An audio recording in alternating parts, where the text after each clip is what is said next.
Halo teman-teman, saya Nugroho Febianto. Saya ucapkan terima kasih banyak telah bergabung kembali di perjalanan saya kali ini. Masih dengan trip bersama PO Surya Kencana. Jadi part 2 ini akan kita mulai dari Pelabuhan Kayangan sampai dengan nanti saya turun. Nah, sekarang kita akan memulai penyeberangan dari Pelabuhan Kayangan menuju ke Pelabuhan Pototano di Sumbawa, Nusa Tenggara Barat, melalui Selat Alas. Jadi Selat Alas ini adalah selat yang memisahkan antara Pulau Lombok dengan Pulau Sumbawa, Nusa Tenggara Barat, yang ditempuh kurang lebih dengan waktu 2 jam lah. Nah, untuk info tentang tarif, jam keberangkatan, dan interior segala macam kalian bisa tonton di part satunya ya. Nah, bagi kalian yang belum menyaksikan part satunya, untuk videonya ada di pojok kanan atas ya. Oke, saya ucapkan selamat menyaksikan video saya kali ini. Semoga bisa bermanfaat dan bisa menjadi referensi perjalanan untuk kalian semua. Terima kasih.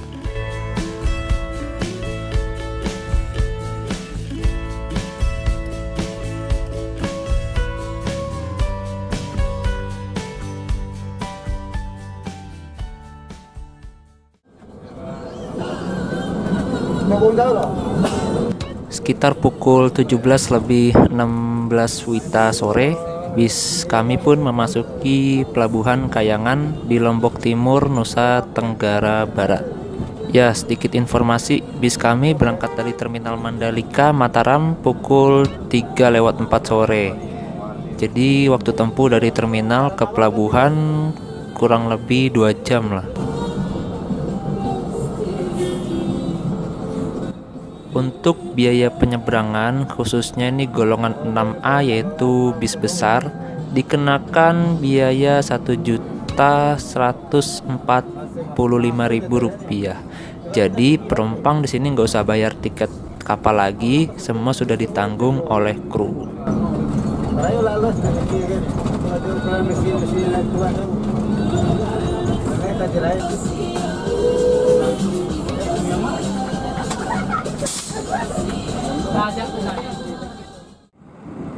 Sekarang lagi di Pelabuhan Kayangan. Bisa dibilang perjalanan saya kali ini merupakan perjalanan yang sangat tidak diduga-duga. Kenapa? Karena pada saat bersamaan sebenarnya saya sedang trip bareng Mas Andrew. Namun beda bis kita nih. Mas Andrew dan Bli Daniel, mereka naik bis Surya Kencana yang angkatan pagi dari Mandalika jam 9, sedangkan saya naik yang sore jam 3. Jadi ya gak ada rencana untuk ketemuan sebenarnya. Nah, berarti Bli Daniel dan Mas Andrew sudah nyebrang di sini sekitar tadi lah siang hari. Ini videonya ada nanti.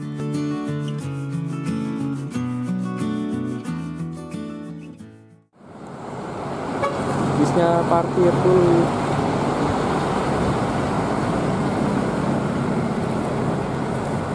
Atau ada Surya Kencana yang Scorking baru datang. Nah, sebenarnya saya agak nyesel juga sih ya naik Surya Kencana yang keberangkatan sore. Kenapa sih? Karena ketika kita menyeberangi Selat Alas itu hari sudah mulai gelap dari sore menuju malam. Jadi nggak bisa menikmati keindahan Selat Alas. Nah, jadi saran nih untuk kalian, jika kalian mau bepergian dari Mataram menuju Bima dan menikmati keindahan pemandangan di Selat Alas dan di jalur Bima, kalian disarankan naik bis Surya Kencana yang angkatan pagi dari Mataram. Itu recommended.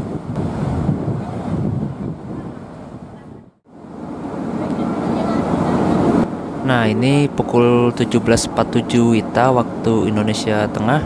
Bis saya baru memasuki kapal setelah menunggu kurang lebih 30 menit.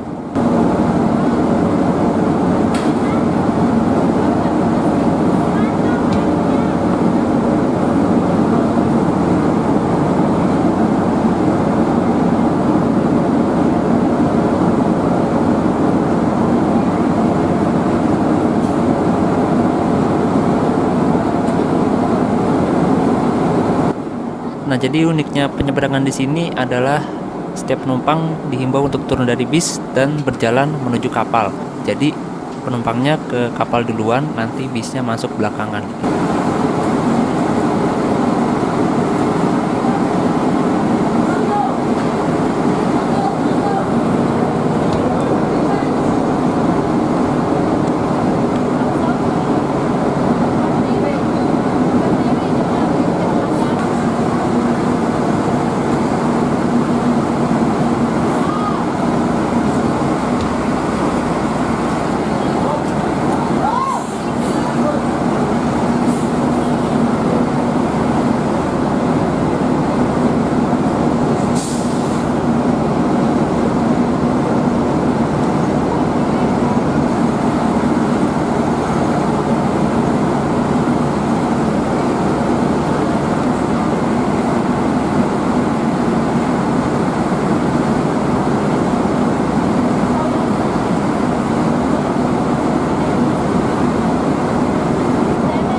Nah, tadi kan kita lihat ada bis langsung indah dengan bis Surya Kencana yang Scorpion King ya, atau yang AC2.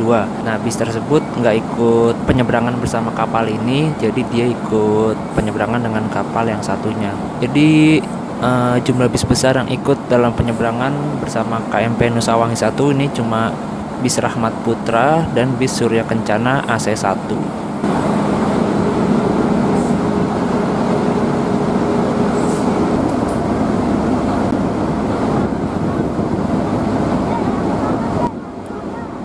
Nah, di depan sini ada bis medium Balong Niat yang melayani trayek Lombok sampai dengan Taliwang, Kabupaten Sumbawa Barat atau KSB. Untuk jadwal bis Balong Niat dari Terminal Mandalika Mataram itu ada 2 keberangkatan. Yang pertama jam 11 siang dan yang kedua jam setengah 4 sore. Sedangkan dari Taliwang jam 8 pagi dan jam 11 siang. Untuk tarifnya saya kurang tahu sih berapa. Mungkin kalian bisa cari infonya di internet.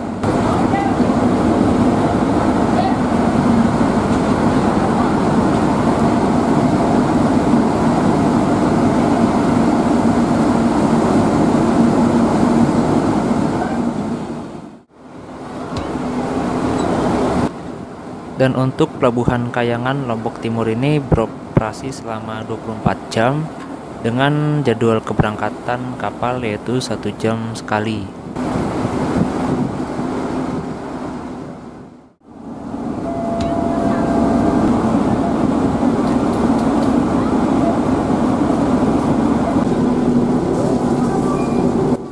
Nah, di sebelah sana terlihat gugusan Gunung Rinjani, namun sayangnya terhalang kabut, jadi nggak terlalu kelihatan banget. Ada WC-nya.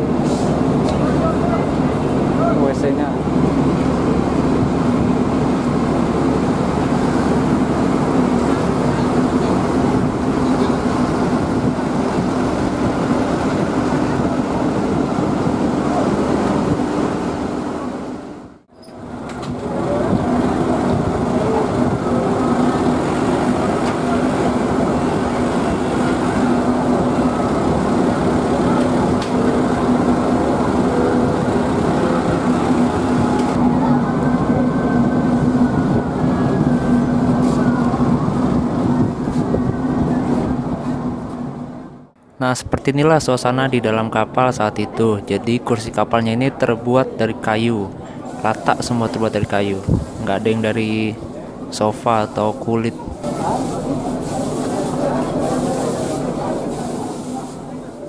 Oke, nampaknya sebentar lagi kapal akan angkat jangkar nih.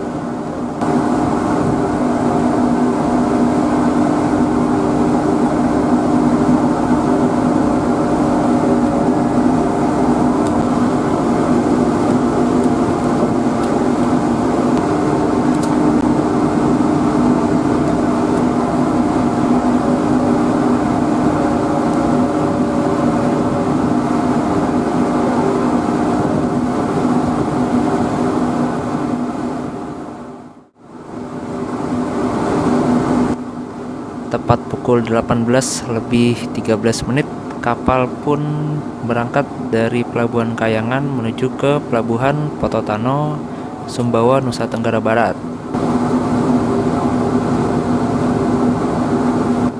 Berarti kita udah nunggu di pelabuhan kurang lebih selama 1 jam lah, dari jam 17:16 WITA.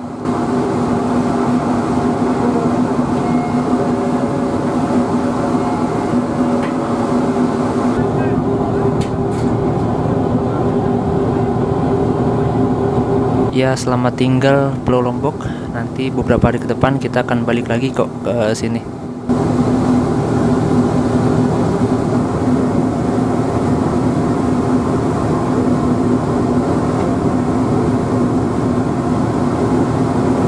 Nah, bagi kalian yang mau melihat video penyeberangan di siang hari, kalian bisa langsung cek videonya Beli Daniel dan Mas Andrew. Untuk videonya ada di kanan pojok atas itu ya, layar kaca.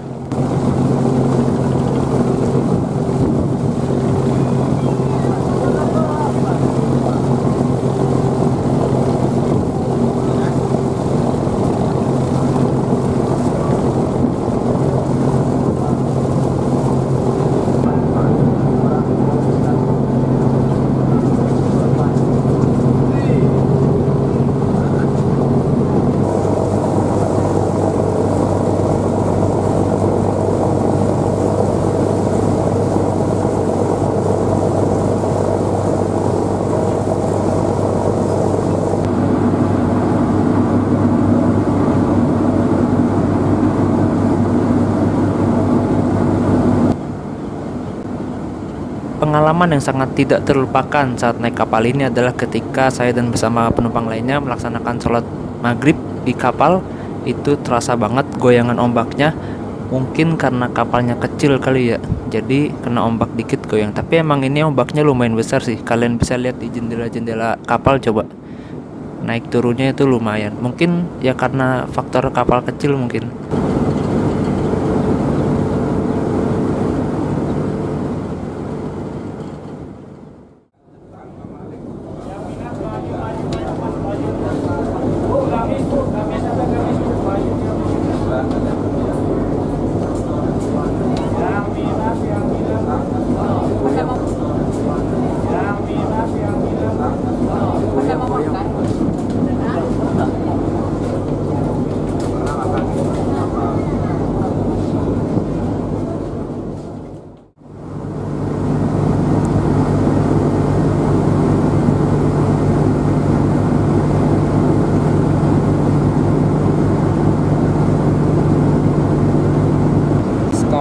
Sudah jam 18.57 WITA. Sekarang coba kita cek kecepatan dari kapal ini. Kira-kira berapa kecepatannya? Yo, berapa yo? 14 km per jam. 14.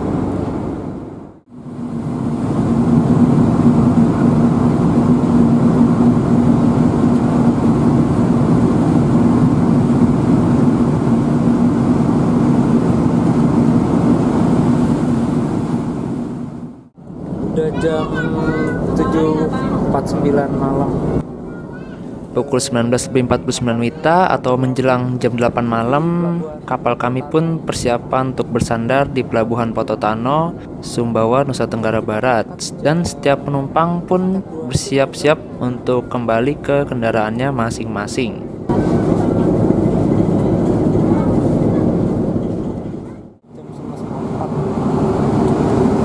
Nah, ini pukul 19.54 WITA, kapal kami pun sudah mendekati Pelabuhan Pototano, dan sekarang saya bersiap untuk kembali ke dalam bis karena takut ketinggalan.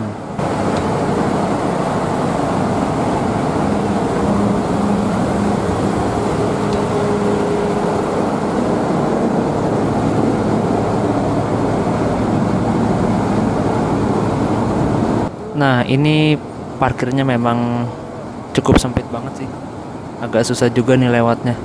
Dan untungnya badan saya ramping, jadi lebih gampang.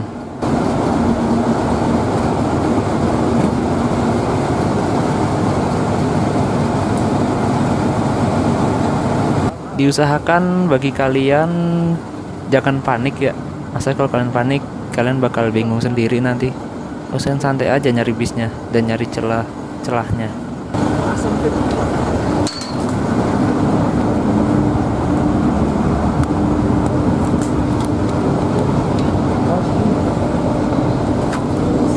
Nah, di sini saya mengalami kendala, yaitu kesulitan saat memasuki ke dalam bis, yakni tas saya nyangkut, gak muat pintu. Akhirnya saya miringin dulu tasnya baru bisa. Karena saya ke kapal bawa tas, soalnya ada laptop, ngeri.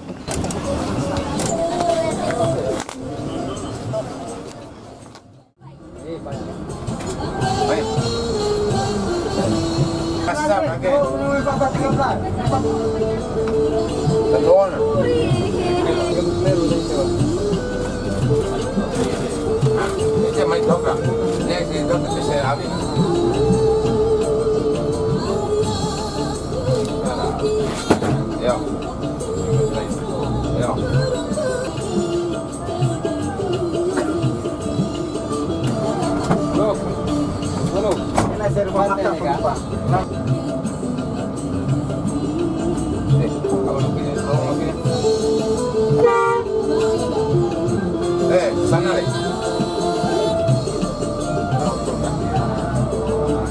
Iya,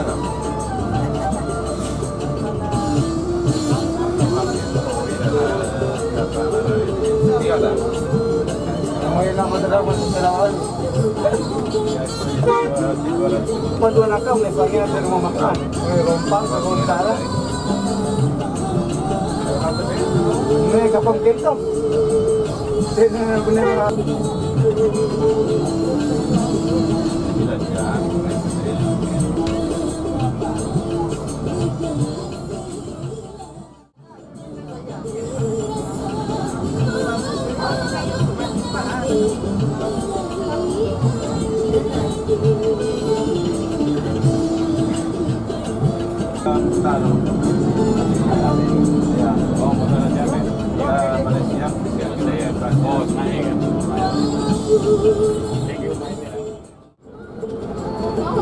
Lampa-lampa atau tema? Oh iya iya.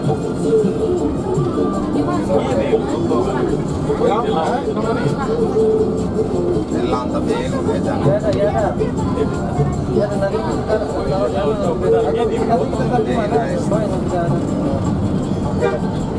mana masuk? Ya ada.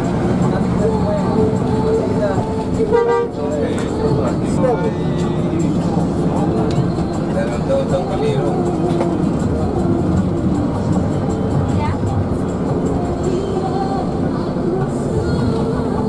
Ada kartu sepatu kan, ada sepatunya. Satu harga tulisan mangga sama tas besar.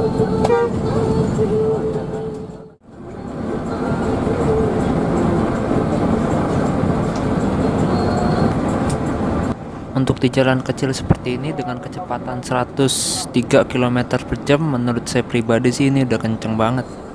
Dan inilah salah satu cara mengingatkan kita kepada Sang Maha Kuasa.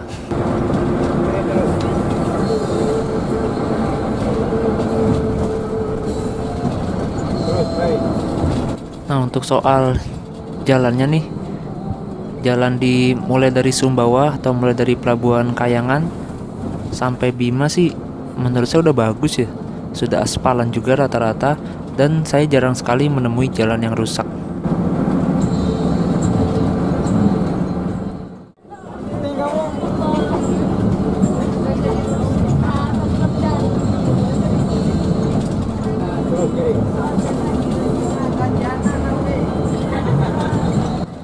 Mendengar kata Sumbawa, saya jadi teringat dengan Gunung Tambora. Jadi beberapa hari yang lalu, tepatnya tanggal 10 April 2020, adalah tepat 205 tahun setelah letusan mahadahsyat dari Gunung Tambora yang mengubah dunia. Jadi Gunung Tambora ini meletus pada tahun 1815. Jadi sebelum meletus ini, Gunung Tambora merupakan gunung tertinggi di Indonesia dengan ketinggian sekitar 4.300 meter.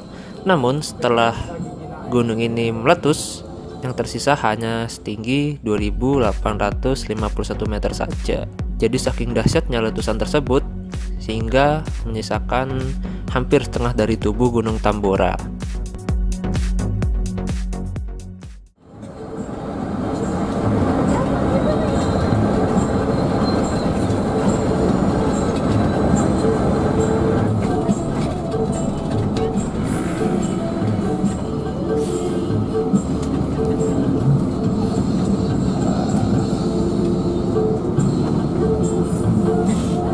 Kalau makan super doa.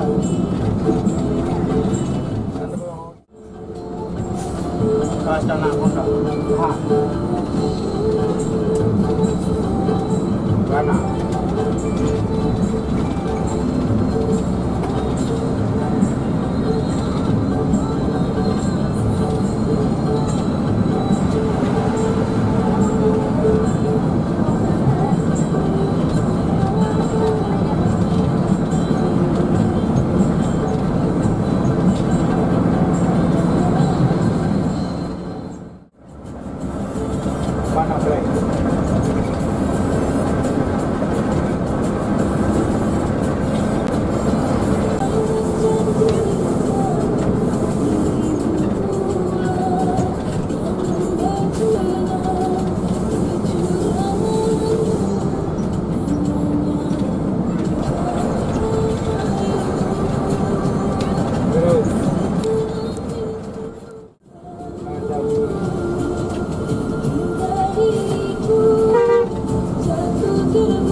keluar.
Ada masalah rolling bersama kerap. Nampak kalau lekati perlekati uli waktu nggak, nampak boleh para menang. Dari rolling kiri,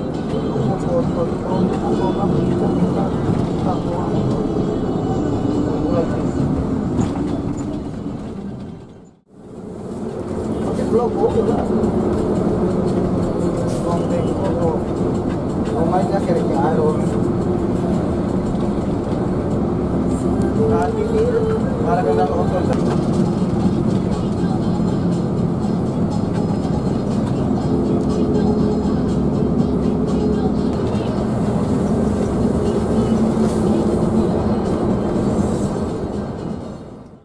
Tadi tengah 10 mati malam lebar malam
bisa dikira paksa dulu.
Kalau jasa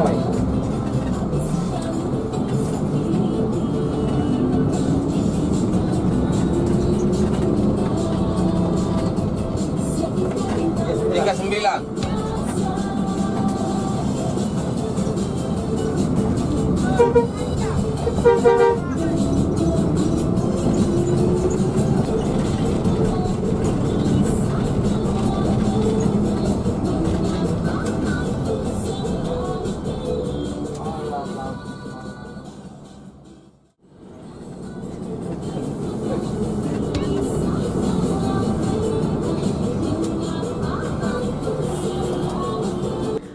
Pukul 21.36 WITA atau waktu Indonesia Tengah, bis kami pun tiba di rumah makan Pawon Lombok di daerah Jalan Bypass Lingkar Utara, Karangdima, Labuan Badas, Kecamatan Sumbawa, Nusa Tenggara Barat. Setelah menempuh perjalanan kurang lebih 6 jam 30 menit.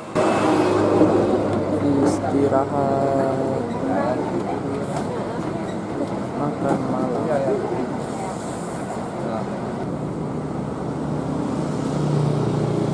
Nah, jadi rumah makan Pawon Lombok ini merupakan rumah makan baru, kalau nggak salah dibangun pada tahun 2019.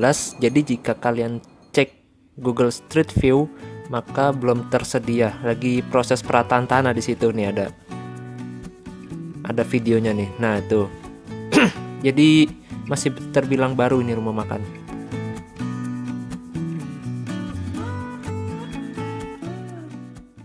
Sedikit koreksi teman-teman, di part 1 kan saya bilang ini servis makannya nggak dapat servis makan ya, emang di tiketnya nggak tertera sih. Tapi ternyata pas saya sampai di rumah makan Pawon Lombok itu gratis kok, 220.000 plus servis makan ternyata. Maaf kalau salah karena saya udah agak lupa soal ini file lama sih.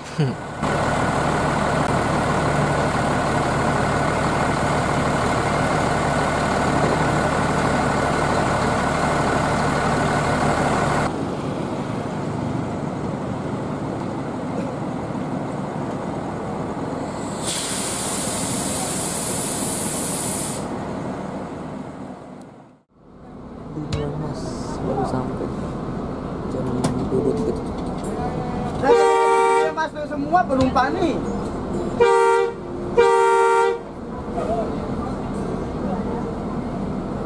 Ini Surya Kencana.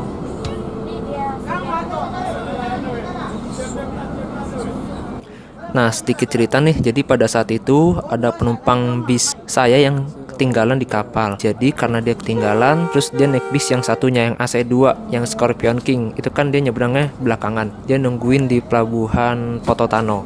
Nah, jadi di rumah makan ini bis saya berhenti agak lama. Kenapa? Karena nungguin unit yang Scorpion King-nya itu yang AC2. Di dalamnya ada penumpang bis yang saya. Jadi penumpang yang tinggalan itu dia mau nggak mau ya nggak makan, karena kalau nungguin dia makan lagi bakal lama lagi urusannya.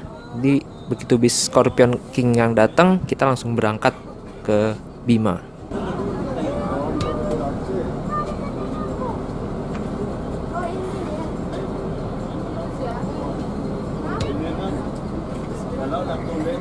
Mau aja ke Tous lah error.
Nah, di sini nih hati saya udah mulai nggak tenang nih. Kira-kira nyampe Bima jam berapa nih?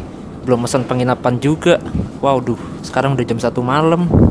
Jujur sih, pertama berangkat dari Terminal Mandalika saya mah biasa aja, tapi kenapa jadi gelisah gini gitu tiba-tiba. Ya, selang kalau di Manda di Depok dulu. Tapi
Sekarang waktu menunjukkan pukul 2 lebih 18 menit. Nah, jadi entah kenapa di sini saya semakin gelisah. Mungkin karena sebelumnya saya sempat itu kali ya, mendengar cerita-cerita orang-orang terminal. Kebetulan kan sebelumnya saya nongkrong di warung, terus saya dapat banyak cerita dari beliau. Dari cerita itu, karena hal itulah yang membuat saya gelisah. Akhirnya di perjalanan saya chat Mas Andrew dan di Daniel. Kebetulan Mas Andrew WhatsApp-nya masih checklist 2, dan alhamdulillah nggak lama kemudian dibales. Jadi kan mereka dua ini naik yang angkatan pagi. Sekarang dia udah berada di lokasi, lagi singgah di sebuah tempat di rumah kerabatnya Beli Daniel.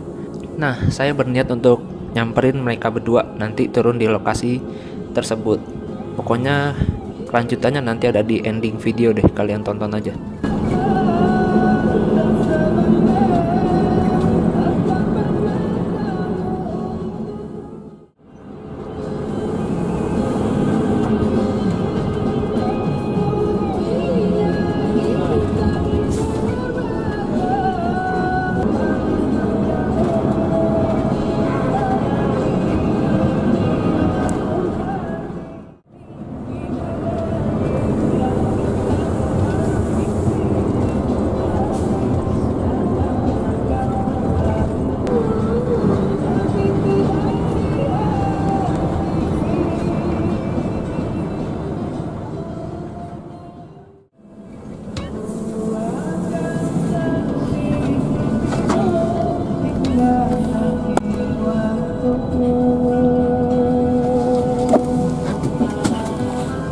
terminal Ginta ya Mas? Iya. Ginta ya? Ya kawan-kawan. Yuk, makasih Mas. Kalian tahu kan Kernetnya gimana? Tapi saya sangat senang sekali ketika si Kernet menjawab iya pada saat saya bilang terima kasih. Mantap.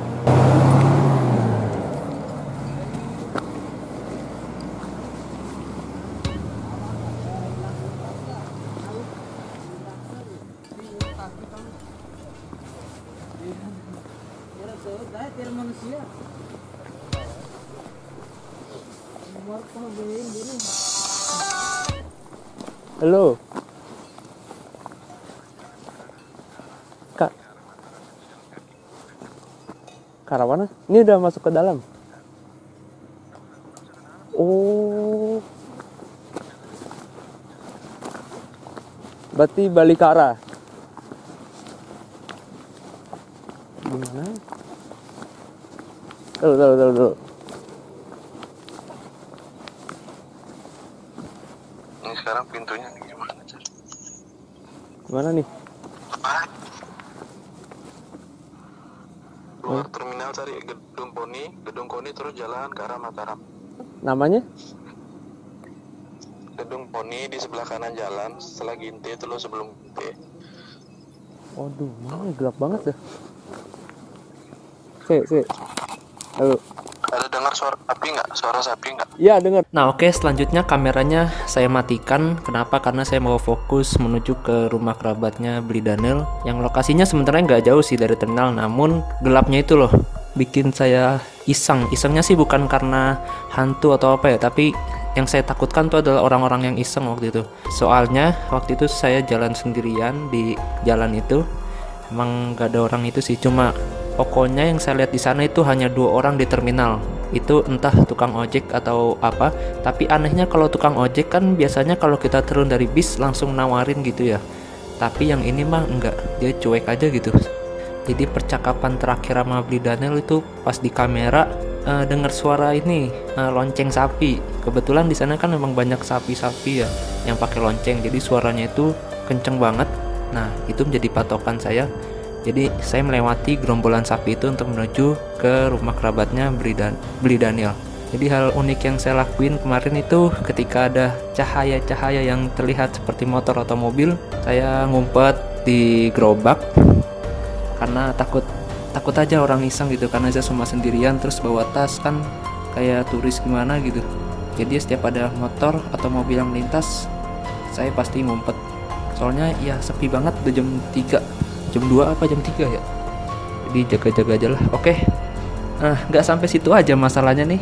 Masalah lainnya datang ketika gerbang pintu rumah kerabatnya Bli Daniel sudah dikunci. Keesokan harinya, alhamdulillah hari sudah pagi, udah terang. Ini hari Jumat keesokannya kalau nggak salah, tanggal 9 Agustus.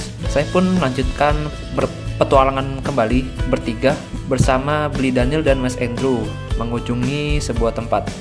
Nah, kalian penasaran apa tempatnya? Nanti untuk videonya akan tayang di part selanjutnya, oke?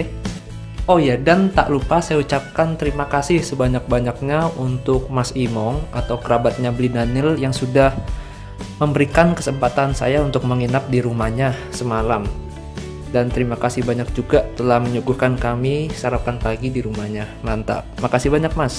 Semoga berkah selalu deh. Amin. Saya ucapkan terima kasih banyak telah menyaksikan video saya kali ini. Semoga bisa bermanfaat dan menjadi referensi perjalanan untuk kalian semua. Intinya satu sih, yang penting yakin. Dan jangan takut. Oke? Terima kasih.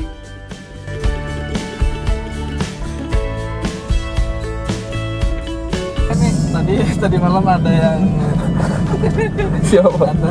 ada yang gimana bro? Ya gitulah, tadi malam ada yang apa namanya? Ada yang halu ya? Iya, halu.